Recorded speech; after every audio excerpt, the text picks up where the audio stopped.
11月2日特别投票，妇女身体基金会是表示讲，今年因无看到有任何候选人也是政党有提出任何的承诺要来支持女性参政哦。伊嘛呼吁讲，地方政府的内阁应该爱提悬女性的比例，嘛爱设性别平等办公室。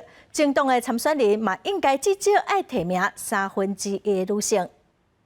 加油加油！耶！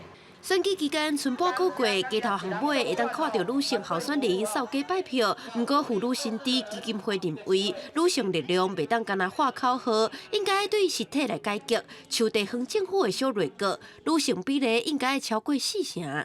我们其实看到现在的这个各县市目前小内阁的数据，大概都没有任何一个县市是超过40%有女性，绝大部分还是以男性局处首长。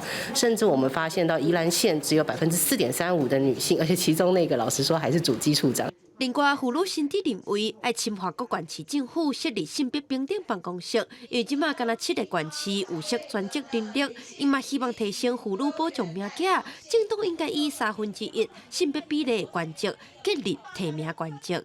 我们立委的这个部分已经超过40%，那基层的话，其实大概是在2%到3%。这个制度改革的话，就是说可以预期，就是那个基层参选的女性数量一定会增加。妇女身体表示，女性参政最近几档有进步，不过若参男性的权力甲影响力来比拼，搁差真济。